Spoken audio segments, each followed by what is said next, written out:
Coming up on Bobcat Breakdown, spring sports are entering the home stretch. Is men's lacrosse losing their best player at the worst time? Does women's lacrosse still have playoff hopes? And are baseball and softball going in opposite directions?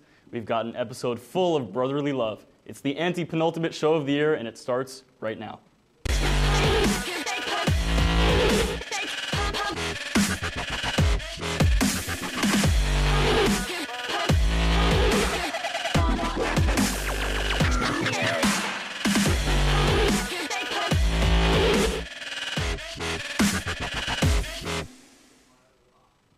Welcome into Bobcat Breakdown. Jacob Resnick with you. Glad you've made us part of your Tuesday night. Joining me are two very special analysts out of Tacoma Park, Maryland. It's Aaron and Andrew Robinson of the Quinnipiac men's basketball team and Q30 Sports. Guys, welcome to the show. Thanks for having us, Jacob. I want to point you off for that SAT word you used in the open. What that was? Anti-penultimate. Anti-penultimate, wow. For sure. That was something else, man. I gotta give you props for that. All right, let's jump right into the debate, starting with men's lacrosse. Now, this team is the reigning MAC regular season champ, but was handed a first-round exit in the postseason. Now they sit in a tie for fourth with 3 games to play. Aaron, tell me, does it matter if this team finishes in first place? Jacob, I'm going to tell you, it does not. And this is why. The MAC tournament this year is going to be held at Marist. And if recent history is any indication of how this team will do, the host has not done well in recent memory. Last year, Monmouth was the host, and they lost their first round game. The year before that, Marist hosted again, and they lost their MAC championship game. The last team to host the MAC tournament and win was Quinnipiac in 2016, our freshman year. So for this team, if right now they're sitting in a tie for 4th place, the top 4 teams make the MAC tournament. If this team can finish what they're playing Monmouth at home on Tuesday night next week, I expect them to win that game. Then they go to Manhattan, which is one of the worst teams, one of the less teams in the MAC. They're currently sitting at 7th. I think that this Quinnipiac team will be able to sneak into we'll be able to make the MAC tournament, and then they'll be able to, to go from there. So I think that this team does not need to win the MAC in order to be able to feel confident going into the MAC tournament. Yeah, I mean, we don't agree much on a lot of things, Aaron, but I'm going to have to agree with you here. I don't think it really matters that Quinnipiac wins the MAC. I think that obviously, like you mentioned before, they were the number 1 seed last year. They were upset in the playoffs. So I think this year, maybe going in as a 3 or 4 seed, it might be better for them. I think when you're a lower seed team, you're going in with no pressure. You're playing with you're just playing free. I think also considering the fact that Quinnipiac and Marist are at the top of the league right now, it's hard to beat a team twice in the season. They both lost. They both defeated the Bobcats early this year, so I'm liking the Bobcats' chances to face them again in the playoffs. Also, the fact that Canisius beat them last season, I think the Bobcats are going to have revenge on their mind this year, so if they matched up with them, I'm liking the Bobcats' chances in the playoffs. All right, now between Foster Cuomo, Nick DiMuccio, and Jake Tomsic, there are a bunch of talented players on this team, but Andrew, tell me, in your view, who ultimately ends up being the X factor? I think this is an easy choice here. Jake Tomsic is easily the most important player on this team. He leads the team in goals with 29, leads the team in assists with 17, and points with 46. Last time I heard, basketball is about buckets, lacrosse is about scoring points. He leads the team in all of those important categories. He also shown that he can take over a game. He has 8 goals in a game this year against NJIT, the season high. Foster Cuomo missed a lot of time earlier in this year. Tomsic obviously proved that he can carry the load and kind of ran with it since then. So I think the clear choice is Jake Tomsic. Andrew, you made a strong argument, my brother. But I have to tell you, you are wrong. I'm going to tell you why you're wrong. So Jake Tomsic is an outstanding player. He's having arguably a MAC Player of the Year type of year. But Foster Cuomo was a preseason MAC Player of the Year. He was on the absolute tear up until these past 2 games, which he has failed to register a point. The game before these last 2 where he's went scoreless. He had 6 goals, I believe 6 or 7 or 8 goals. He was on an absolute tear. These last 2 games he hasn't scored, and they lost these last 2 games. Over Cuomo's career, he's played in 47 games. There have only been 10 where he has failed to score a goal. In those 10 games, Quinnipiac is 4-6. They have a losing record.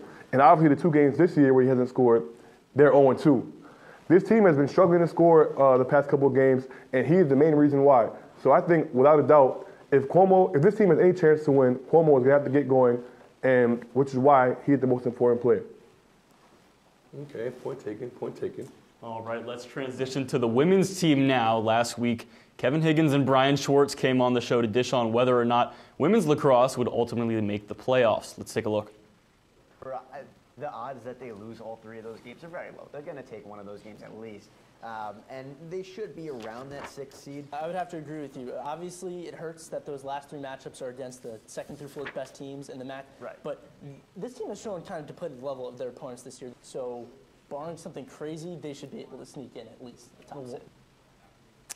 All right, well, that was then, and this is now. Both Kevin and Brian were confident that this team would reach the postseason, but since then, they've dropped a pair and have one more game this weekend against Monmouth. So, Aaron, we talking playoffs? Much as I want to say so, I'm going to go no. This team right now is sitting in 7th place in the MAC. They're a half game out of 6. They're behind Niagara, who already beat them. So if Quinnipiac was to end up in a tie with Niagara, the tiebreaker would go to Niagara because they've won head-to-head. Now, like I said, the top 6 teams in the MAC make the playoffs. Quinnipiac, next game is against Monmouth next week at home. Monmouth is currently in 4th place in the league, so they're one of the better teams at 4-2. Niagara has to play Canisius, which they'll probably win, which would get them to 3-4. And then they have to play also Canisius. No, they have to play Manhattan, who is 2nd in the conference. So they're probably looking at a 1-1 record, which will get them to 3-5. And Quinnipiac, if they were to be able to pull the upset, will get them to 3-5. But I do not see them beating Monmouth this weekend. They've lost 3 of their last games, their last 3 games in a row, and I just don't see them winning and getting to the postseason. Man, I don't think we're going to make it to trend tonight, but again, man, I'm going to have to agree with you. Like you said, they lost their last 3 games in a row. Next game is against Monmouth, who, like you mentioned, is at 4th place in the MAC. I think the greater area of concern is the game is at home. Quinnipiac is a much better team away from home than they are at home. They're 1-4 at home, 4-6 on the road. So, being that Quinnipiac is playing against Monmouth at home, with the season on the line, unfortunately, I don't like their chances. This year, Quinnipiac's only 2 wins have come against Iona and Canisius, who have a combined 1 win. So, with that being said, I think that the chances to go into to have a home game, defeat Monmouth at home, I'm not liking the Bobcats' chances, but I hope they can get it done. That's why they play the games. Now, from the crease to the circle, where softball endured a rough week, blowing a 7-1 lead against Hartford on Thursday before being swept by Siena on Sunday. Andrew, which one of those losses was more concerning to you? I'm going to have to go with the Siena sweep. I mean, the Bobcats, they were on a roll to begin the year. They were 4-0. In the MAC, they were 4-0. Since then, they've dropped their last 6 straight MAC contests. Going into the Siena game, the Bobcats were 4-4. Siena was 3-3. So obviously, Siena, that matchup was a very pivotal game to determine playoff standings. After the sweep, the Bobcats currently sit in 7th place. Only 6 teams make the playoffs. So I think it's going to be a struggle for them to kind of get back in shape going forward. The next 2 games are against Marist, who's 8-2 in the MAC, and then not this weekend, but next weekend they're going to go to Iona, who is also 8-2 in the MAC. So unfortunately, I think that this sweep by Siena did significant damage to their playoff hopes, and I'm not sure they're going to be able to recover. So the question here was which loss is more concerning? Now, I think if you were arguing which loss means more to the team, then I think you'd be right. But I think the more concerning loss is this blown lead versus Hartford. They were up 7-1 after the 2nd inning. And even after giving up 5 runs in the 4th, they still had an 8-6 lead going into that final inning. That is a game that you were supposed to win 100 out of 100 times. They beat Hartford 6-0 the game before that. You're up 7-1 in the 2nd game of the doubleheader. You have to close that game out. That type of loss is one that would demoralize you and paralyze you for the rest of the season. Now, had they won that game, you have some momentum, having won 2 in a row, going into your next game. But when you lose a game after leading like that, we saw the Warriors last night blew a 31-point lead. I mean, those type of losses are just demoralizing, and it's hard to bounce back from those type of losses, which is why I think that loss is more concerning, because then you start to worry about, the fight of your team. Can they finish games, which is why I think that as a coach or even as a follower, you start to worry about the type of team that you have, at your hands. I hear you, but at the same time, Hartford, not a conference game, seeing a MAC opponent, I'm going to go with the MAC opponent for more concerning. All right, now let's talk baseball. John Delaney's team had won 7 of their last 11 at one point, but is just 4-6 since. However, they did take 2 big wins, including 10-3 over Hartford and 12-0 over LaSalle. So, Aaron, can you confidently say that this is the best team currently playing on campus? Ooh, that is a tough one. Baseball team is really good. They're right now sitting at first in the MAC. They are one of the best teams on campus for spring sports.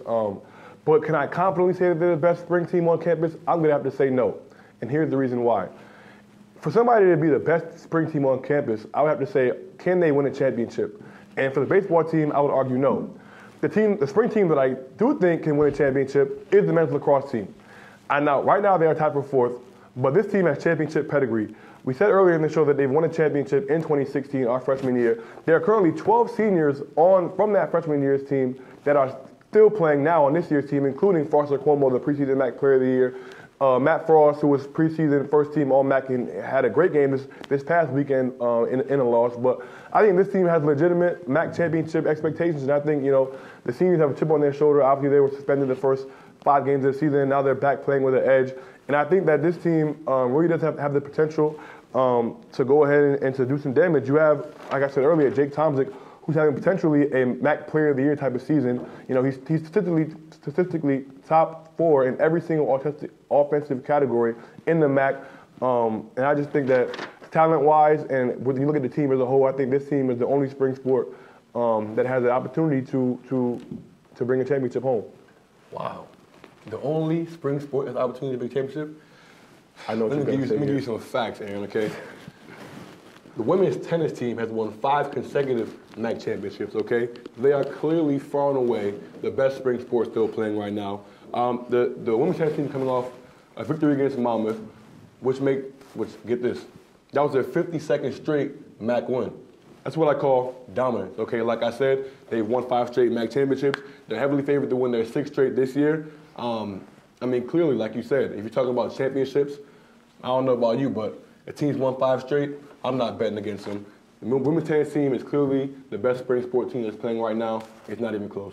You see, the question was, are they the best spring sport? Women's tennis plays all year. They play a fall schedule. They play a little bit in the winter. They play in the spring. They literally play year-round. So are we going to have this debate in the fall? Are they the best fall team? I mean, they play all year. So I don't understand you can say that they're the best spring team when they play all year. I feel like it's kind of a cheat code to pick them. Hey, man, listen, we're playing in the spring. They're playing right now.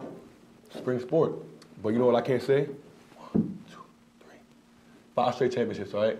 Best spring sport, no debate. All right, 5 championships. And keep the number in your head for later in the show. Andrew bringing out the Kobe count. All right, we'll take a quick break, but on the other side, we've got some competition between the brothers that you don't want to miss. Stay with us.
Welcome to the WQAQ Morning Show. Dan Ball and Emma Spagnolo joining you here from the QAQ studios in Hamden. And Emma, it is that time of year again.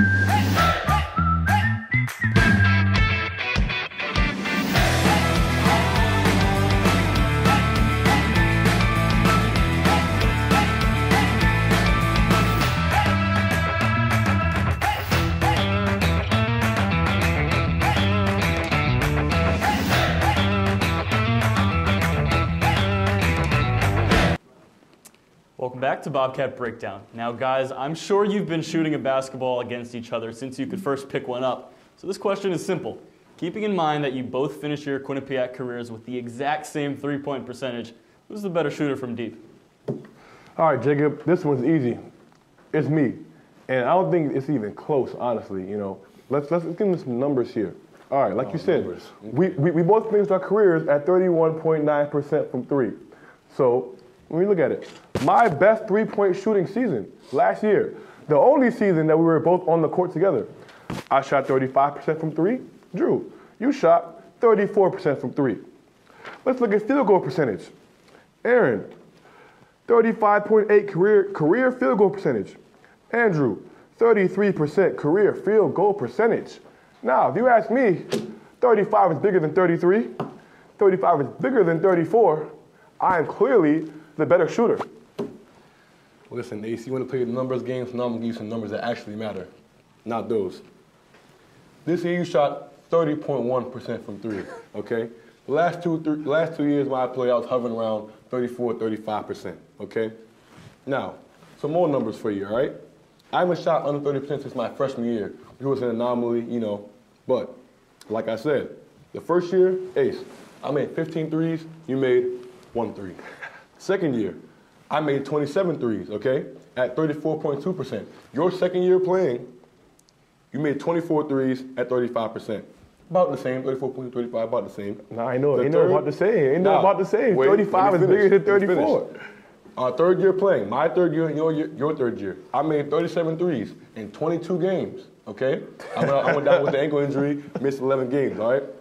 This past season, you made 28 threes in 30 games. So I got roughly 9 more made threes in 8 less games. I'm clearly the better shooter. It's not even close. I made 53 career threes. No, my fault. You made 53 career threes. I made 79. It's not even close. I'm the better shooter.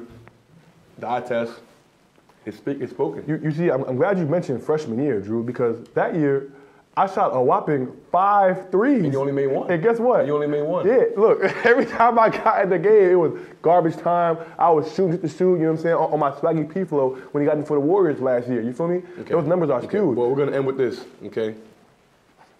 For the line, your career 3 for 21, 14%. I'm the better shooter. You shot 1 free throw your whole career. You don't go inside the paint. Should never be able to shoot the basketball ever again. All right, well, since we couldn't settle this debate through statistics, we have to do a little extra to determine who the better shooter really is. Take a look.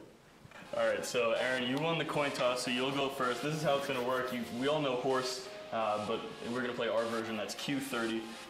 So Aaron, why don't you be English 101 textbook. 101 textbook. I ain't never been much of a reader, so I'm going to go ahead. That's what we going to do. Textbook. Oh, textbook that is, I apologize. Enough of these guys. All right, Andrew, watch it. I'm going to go Sharpie. Bucket. All right, knock it down. All right. Bucket. All right, knock it down. All right. So I'm going to go ahead and stay in the same spot. I'm going to go ahead and come over here to the same spot. Hold that Q. Oh, what Q, boy? He's going to get 2 boots soon. We're going like this. One hand. All right, go with the rubber band. One hand, rubber band ball. Ball kick. Knock it down already. Ball kick. There you go, Drew. Go ahead. Take your butt down, shoot your break. Take this cue. Take that cue, please. Watch out, you in the way. My fault, bro. My fault. Go ahead. Take that cue. Thank you. All right, that's a Q on Andrew. That's a cue for Drew. Go ahead. We're going to give him a 3 now.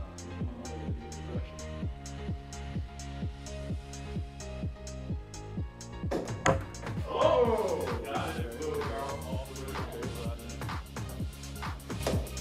Oh! Got it. Little barrel off the rim. Off the glass. Take Q. All right, that'll even it up. Q. Line drive. Oh, look. This is what we're going to do. I'm going to take Banks' calculator. Great Jonathan Banks' calculator. Go in the garbage. Come out a math guy. Oh! Got it.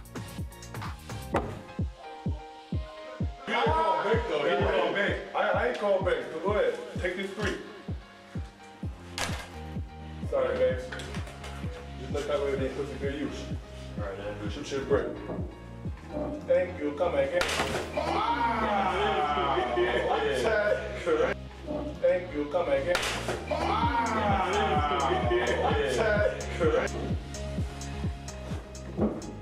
Oh, going with the reverse. Okay, man. You got lined up, you know. All right. Come on. You gonna hold this 3. Just give me the 3 already. Give me the 3 already. It's over. No, it's over. Short. All right, man. All right, so you got a Q, you got Q3. Left hand. No, yeah, left hand, 1 foot. You know what I'm saying? A little trick.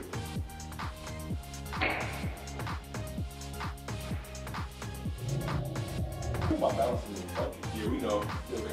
Nope. Game wins, and that'll do it. It's over. Send them home. Your baby's over. Well, it looks like it's been settled.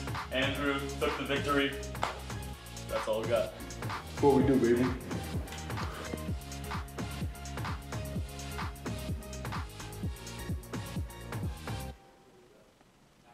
Well, that was a ton of fun to shoot, but here's a quick trivia question. Between the two of you, who made the most threes in a single game?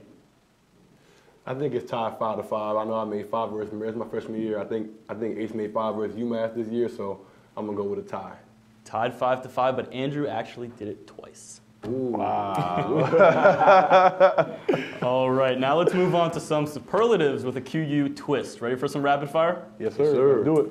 All right, first up, who's the funniest teammate you've played with? Remember, you can go back through all 4 years. Yeah, I'm going to go Phil Winston. You know, that sophomore year team for me was epic. We had a bunch of jokesters on that team. Chase, Phil, Reggie, Cam, you know what I'm saying? Obviously me and you, but Phil was a funny guy, man. That dude, he had a lot of little funny sayings, and I'll never forget his infamous big suit dance that he had in the locker room. I'll never forget that. Hey, man, I think I agree with you. In terms of me, I'm going to stay with that same sophomore year team, except I'm going to go my good man, Reggie Oliver. I mean, something to be said with somebody who can just make you laugh without even trying to be funny. That was Reggie, and I think that I'll definitely have to go with him for the funniest teammate I played with. All right, who's got the best playlist? Who are you handing the aux cord to? It hurts me to say this, but I'm going to go Cam. You know what I'm saying? I think he had some nice pregame heat. Had the Blueface going, Little Baby, Gunna. He had the West Coast. I wasn't really listening to West Coast rap before this year. I had to warm up the Blueface, but so I think I'll give it to Cam. I think Blueface is okay, at best, but he does have a few nice songs. Okay, this isn't even close. And once it's not close, I mean it's not close. I, by far, have the best playlist in Quinnipiac history. And I say this, my playlist, we got some country, some rap, got some Drake, you know what I'm saying, some Meek. We're very diverse, you know what I'm saying? You might catch me in one of many moods, you know what I'm saying? One day I might be on my jaded floor if I want to cry about my girl or something. One day I might bump that Stay Woke by Meek. And if I'm feeling real country, you know what I'm saying? One number away, nothing like you know what I'm saying? And of course, Victory Lap, Nipsey Hussle, R.I.P. bro. I listen to country before a game. That's it. Aaron. Automatic thumbs down. Aaron dipping into different genres. I like it. All right, who does the best Gary Payton impression? Who talks the most trash on the court? Ooh. Yeah, I think we'll both agree on this one. I'm going to have to go Chase Daniels, man. There's few people who are made like my boy YB. I mean, I think that his ability to get in dude's head, even if he's on your team, you know what I'm saying? I think he has an uncanny ability to do that. So, best trash talker, I'm going to have to go Chase Daniels, hand down. Yeah, Chase is one of those dudes, you want him on your team, but if he's not on your team, you usually want to fight him, and you can't stand him, man. But that's my brother. I love him to death. Funniest dude I've probably ever been around in my life, but biggest trash talker for sure. All right, you guys have been all over the country, so what was your favorite arena to play in outside of the People's United Center, of course? This one is going to surprise a lot of people. My favorite place to play in my Quinnipiac career was Iona, man. I know that gym is small, you know what I'm saying? It's not the loudest, not the biggest, but it's something about going to Iona. They've won the MAC 4 years in a row. Those guys always have a great team. It's always a great rivalry over there. And something about when you go in that gym and, the lights on the court are a little bright, the stands are dark, and it's just, that you're in for a battle and it's going to be a big game. So I always look forward. That's one game I always circle on my calendar at the beginning of the year. For me, favorite place to play, I'm going to take it all the way back to my freshman year when we went all the way out to Corvallis to play Oregon State. I remember that game like it was yesterday, one of my first few games of my college career. I had 10 points off the bench. I was feeling like, I was feeling like LeBron, actually, after we played that game. But I think, just being able to play in the Pac-12 arena was definitely something that I'll never forget. All right, last one. It's the age-old question. Kobe or LeBron? This is easy. Gonna make it short and sweet. It's Kobe Bryant. I want you to count to 5 like you did earlier, Drew. 1, 2, 3, 4, 5. Count to 81. Something LeBron has never done, will never do, can never do. Also, Kobe, like I said, 5-time champ. LeBron, 3-time champ. Kobe, 2-time scoring champ. LeBron, 1 scoring champion. Kobe, 12-time all-defense. LeBron, 6-time all-defense. Not only is he getting buckets, he's locking up, and he's winning games. Kobe, 18-time All-Stars. LeBron, 15-time All-Stars. You know what I'm saying? I don't think he's going to get to any. He might get a few more, popularity. He's in LA, but this isn't close. Kobe has that Mamba mentality, winning mentality. 5 for 8 in the finals. LeBron is a disgusting 3 for 9. Who? Come on, man. I'm gonna cut you off. Kobe. I'm gonna cut you off right there because LeBron is clearly the greatest player of all time. Oh my God. And as well, easily better than Kobe Bryant. All right, I'm gonna give you a few stats. LeBron averages more career points per game, more career rebounds per game, more career assists per game, more career steals per game. Oh yeah, more career blocks per game. Field goal percentage. Career, LeBron James, 50%. Kobe, 44%. Three-point percentage. LeBron, 34%. Kobe, 32%. LeBron, 4 MVPs. Kobe, 1. Need I go on? When it comes to Kobe and LeBron, I think the choice is easy. LeBron James. It's not even close. Hey, man, all we do is win, win, win. The game is about winning, and Kobe wins. LeBron is a loser. 8 straight finals. 5 rings, 3 rings. Thank you very much. Hey, guys, this one's easy for me. I'll take future Nick Kevin Durant. All right, we'll take one more commercial break and be back with Final Roars right after this.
Seven, 6, 5.